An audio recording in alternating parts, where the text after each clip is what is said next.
Oke, tadi kita bangun jam berapa? Jam 3 ya? 3. Kita bangun jam 3, terus molet-molet manja sambil meregangkan otot-otot, mau langsung summit. Masih ada badai, masih ada angin, hujan. Akhirnya kita bersantai ria. Nah, sekarang memutuskan untuk bikin sarapan nasi sama apa itu? Rendang nih. Chicken rendang supaya nggak kosong perutnya. Nah, sekitar jam 4:30 atau jam 5-an nanti kita summit. Kita pakai strategi, nggak apa-apa kita nggak berangkat pagi, yang penting nyampe atas dalam kondisi baik-baik dan kita mendapatkan sesuatu yang kita cari. Semoga.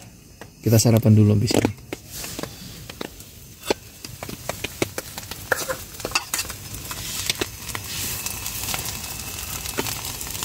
Pada mulanya kami berniat untuk summit pukul 3 pagi, tapi di luar kondisi masih hujan dan angin masih menyapu apa saja yang ada di sekitar kami. Jadi kami memutuskan untuk masak sesuatu yang bisa mengisi perut.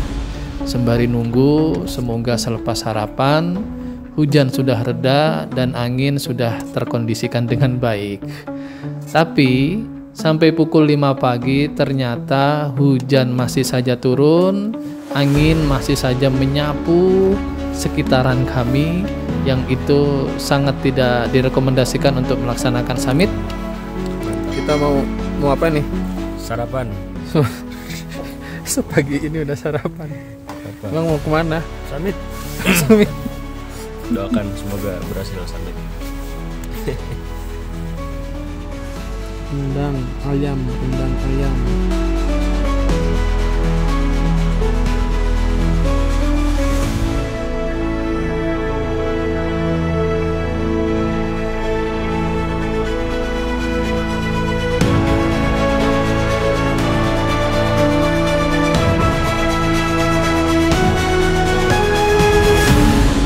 Dengan tekad yang kuat, bismillah, akhirnya kami melangkah untuk menuntaskan ritual akhir pendakian kami. Semoga dengan harapan summit ini bisa mengantarkan kami sampai puncak, sehingga kami bisa menikmati pemandangan indah ciptaan Tuhan yang Maha Kuasa di atas Sindoro.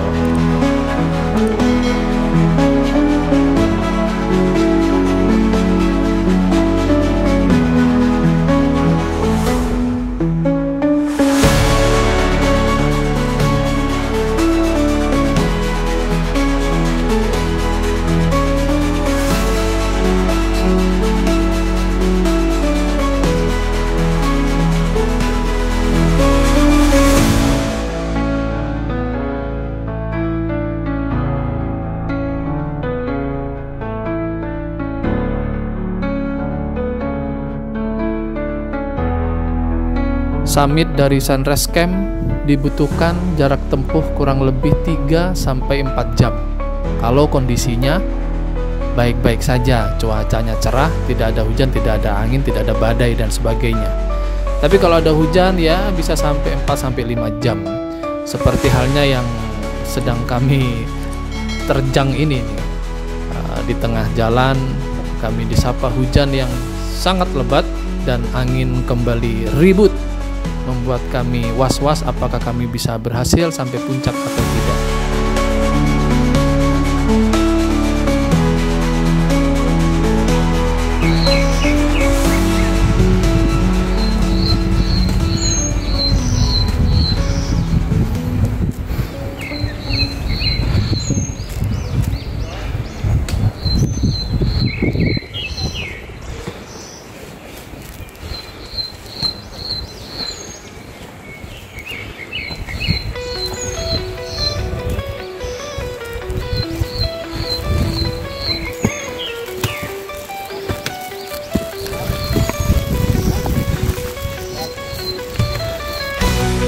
Dalam perjalanan summit, kita akan melewati hutan Lamtoro yang cukup panjang, dan ini cukup menyelamatkan kami ketika hujan turun dengan angin ributnya, karena angin-angin tidak langsung menghantam tubuh kami, tapi dia hanya menerobos dari sela-sela pohon lamtoro yang ada di kanan kiri kami.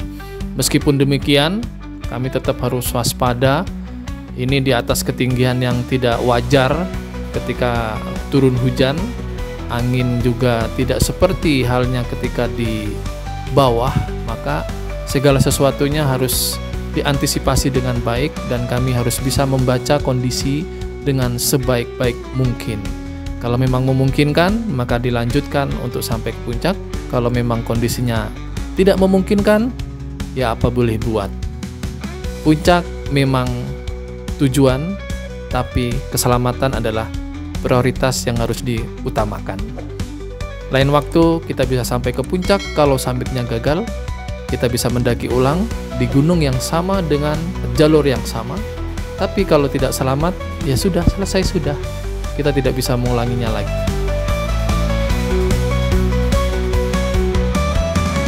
Oke, teman-teman, kita memutuskan untuk break sejenak tepat di hutan Lamtoro. Ini proses sebelum ke puncak. Kalau di Sindoro nanti akan berjumpa dengan hutan Lamtoro. Lumayan, treknya cocok lah untuk pemula. Untuk pendaki-pendaki pemula, Gunung Sindoro sangat recommended buat Anda. Yes, sekali lagi cocok untuk pemula. Treknya lumayan, nggak begitu terjal-terjal amat, hanya vertikal begini doang gitu. Dan itu bebatuan dan sangat diperlukan untuk selalu berhati-hati. Kalau kita ada di depan, maka pastikan jangan menginjak batu yang sekiranya akan menggelinding ke bawah, karena itu akan membahayakan teman kita yang ada di bawah. Jadi gitu, kita break dulu sebentar sebelum akhirnya kita bisa menembus hutan Lamtoro ini. Begitu, ya nggak Sur? Yo. Cocok ya untuk pemula ya Sindoro ya? Cocok. Cocok banget. Nah itu di atas kami. Nah itu. Oke gitu ya, sampai jumpa nanti. Pendakian gunung dalam perspektif sufistik bukan hanya sekadar perjalanan fisik menuju ketinggian geografis, melainkan lebih dari itu. Ia adalah perjalanan batin menuju pencerahan. Gunung dalam tradisi mistisisme Islam sering dimaknai sebagai simbol keteguhan, kedekatan dengan Tuhan, serta jalan bagi seorang salik atau pencari kebenaran dalam menaklukkan ego dan hawa nafsunya. Setiap langkah yang ditempuh di lereng-lereng terjal ibarat tahapan-tahapan spiritual atau makomat yang harus dilewati seorang sufi sebelum mencapai makrifat atau pengenalan hakiki terhadap Tuhan.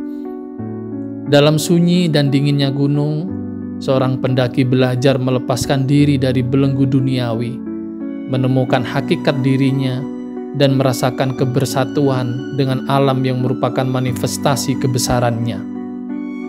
Kita harus belajar dari sejarah Wali Songo. Para Wali Songo yang banyak bermukim di daerah pegunungan memahami bahwa ketinggian gunung menawarkan lebih dari sekadar keindahan alam. Ia adalah tempat untuk mendekatkan diri kepada Sang Kholik. Dalam kesunyian puncak, seorang sufi dapat mendengar suara batinnya, dapat mendengar suara hatinya dengan lebih jernih, tanpa gangguan kesibukan duniawi. Sejarah mencatat bahwa banyak wali dan ulama besar yang menghabiskan waktu mereka di gunung untuk beribadah, bertafakur, dan mengajarkan ilmu kepada murid-muridnya. Ini bukan semata karena gunung menyediakan tempat yang jauh dari gangguan, tetapi karena ia adalah simbol perjalanan spiritual yang penuh ujian, di mana kesabaran, keikhlasan, dan ketawakalan diuji. Seperti halnya Nabi Musa yang menerima wahyu di Gunung Sinai, atau Nabi Muhammad yang mendapatkan perintah kenabian setelah berkholwat di Gua Hiro. Gunung selalu menjadi tempat pertemuan antara manusia dan keilahian. Gunung juga melambangkan pendakian menuju kesadaran tertinggi, di mana puncaknya bukan hanya sekadar sebuah titik geografis, melainkan juga sebuah pencapaian ruhani. Dalam mendaki, seorang pejalan menghadapi tantangan berat, lelah, dingin, keterbatasan fisik, dan rasa ingin menyerah. Namun, justru di titik-titik sulit inilah pendaki diajarkan tentang ketahanan, kesabaran, dan kerendahan hati. Ini mengingatkan pada konsep fana dan tasawuf, proses meleburkan diri dari ego dan keterikatan duniawi agar dapat mencapai hakikat sejati. Seorang pendaki yang mencapai puncak tidak hanya membawa pulang keindahan panorama, melainkan juga pengalaman batin yang mengajarkannya bahwa keindahan kehidupan ini adalah perjalanan mendaki menuju Tuhan, penuh rintangan, pengorbanan, dan keindahan dalam kesederhanaan. Dengan demikian, ekspedisi pendakian gunung dalam sudut pandang sufistik adalah simbol dari perjalanan spiritual manusia. Ia bukan hanya tentang menaklukkan ketinggian alam, melainkan tentang menaklukkan diri sendiri. Di sanalah seorang hamba belajar untuk mengenal batas dirinya, merendahkan hati di hadapan kebesaran alam, dan pada akhirnya menyadari bahwa puncak tertinggi bukanlah puncak gunung yang didakinya, melainkan kedekatan dengan Sang Maha Tinggi.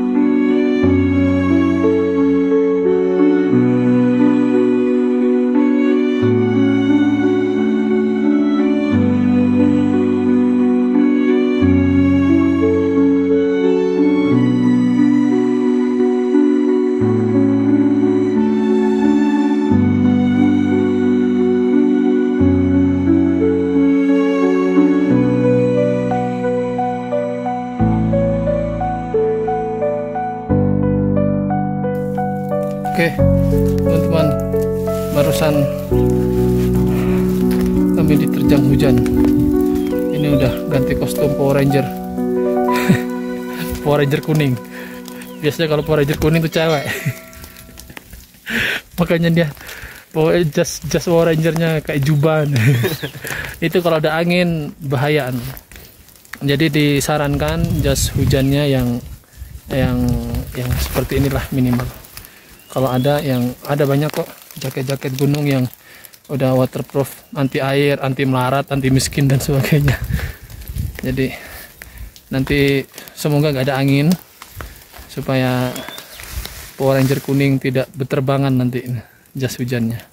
Dan semoga hujannya segera reda, karena ini kita belum keluar dari hutan Lamtoro yang kedua. Luar biasa tuh. Kita masih lumayan jauh, 2 jam lagi baru sampai puncak. Prediksi BMKG sekitar jam 10-an nanti akan ada badai. Ini baru jam 8 kurang 2 menitan. Kami merencanakan jam 9-an udah nyampe puncak, jam 10 turun.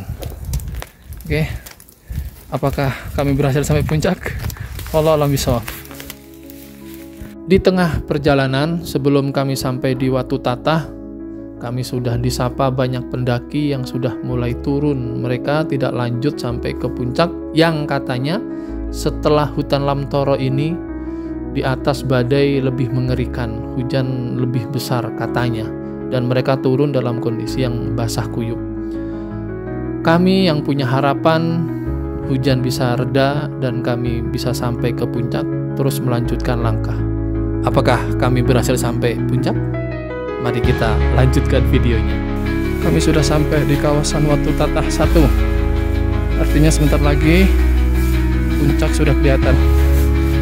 Hujan sudah reda. Power Ranger sudah kembali menjadi rakyat jelata. Bagaimana pengalamannya, Mas pendaki? Mantap. Recommended buat pemula. Selamat mencoba. Selamat mencoba. Oke, Watu Tata 1. Dikit lagi puncak akan kelihatan. Ya, kita lanjut. Kabut masih menggumpal, gerimis tipis-tipis. Oke.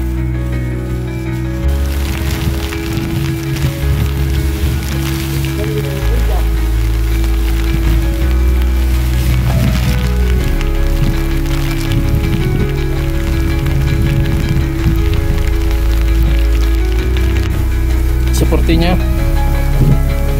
90% kami nggak akan sampai puncak. Ini baru nyampe di Watu Tata belakang kami. Nanti saya ambil footage-nya di pos 4 Watu Tata. Ya, udah badai. Ini yang di atas pada turun, banyak yang nggak nyampe puncak. Jadi begitu, oke?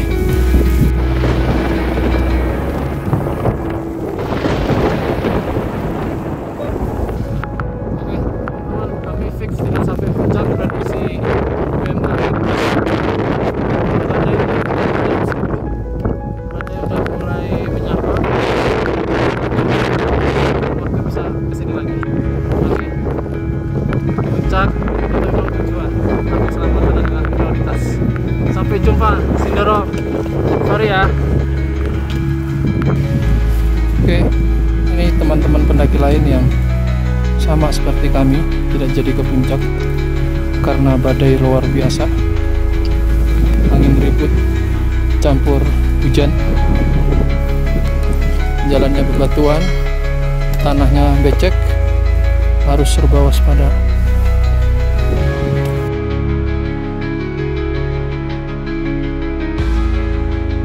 Dan benar saja, ketika kami sampai di Watutata, hujan sudah tidak terkondisikan, angin benar-benar kacau.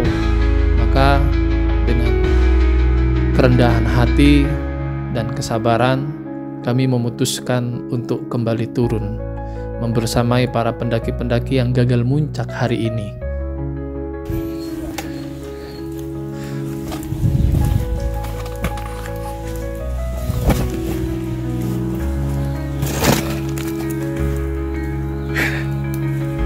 Mantap. Alhamdulillah, tenda sudah kelihatan. Ya Allah, akhirnya bisa melewati badai yang naudzubillah min dzalik.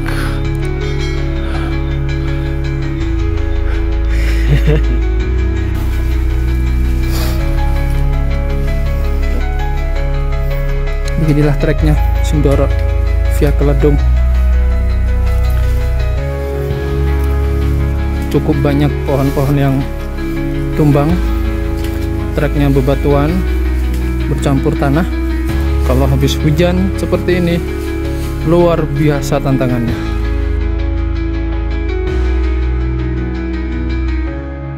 Puncak memang tujuan, tapi keselamatan adalah prioritas yang harus kita utamakan. Lain waktu insya Allah kita bisa kesini lagi di waktu yang tepat, cuaca yang tepat, dan kita bisa sampai puncak dengan selamat melalui jalur yang sama, melalui trek yang sama. Kalau kita lanjut tidak selamat, maka semua itu menjadi sebuah cerita yang mungkin tidak akan dikenang oleh siapa-siapa.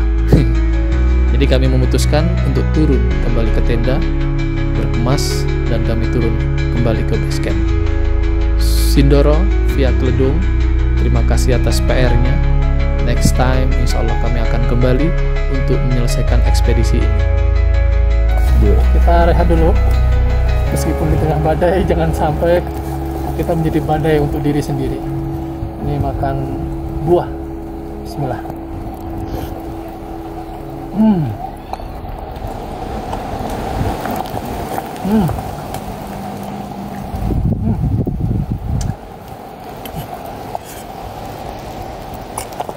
Kurang apa? Sprite-nya ketinggalan. Piknik 2000 mdpl. Jadi kita break dulu sebentar.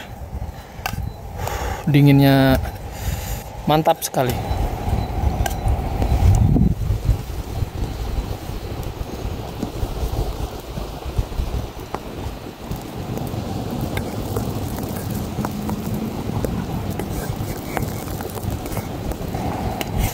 Break sebat ya, sebatang sembari menikmati buah-buahan.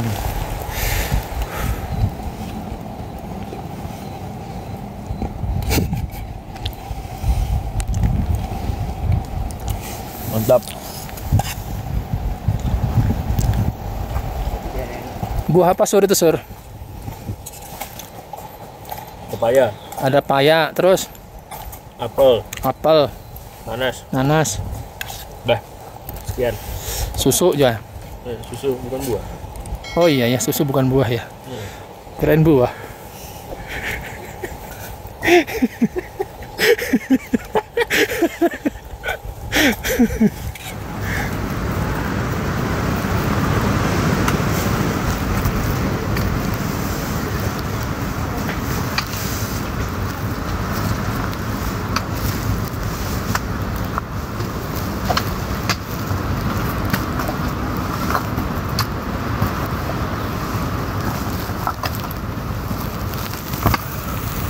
Nggak ada hujan saja, treknya ini luar biasa. Apalagi kalau habis badai seperti ini. Alhamdulillah bisa menemani Surya menyapa Sindoro. Meskipun belum berhasil sampai puncak. PR remedial.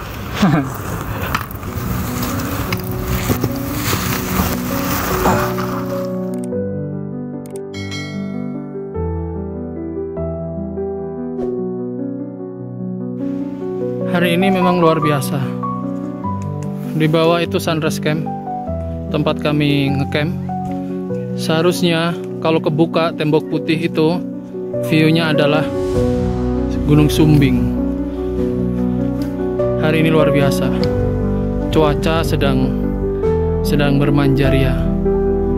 Semoga sebelum kami berpamitan dengan Sindoro, tembok putih ini kebuka dan kami bisa ya barang sekali atau 2 kali foto dengan background Gunung Sumbing, biar jadi tanda bahwa kami punya PR untuk sampai ke puncak Sindoro via Kledung.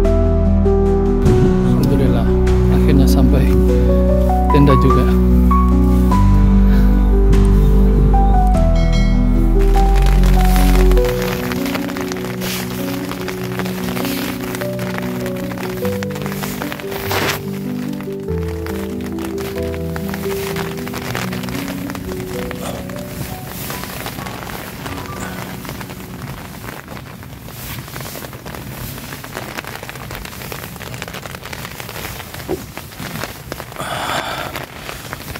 Allahu Akbar.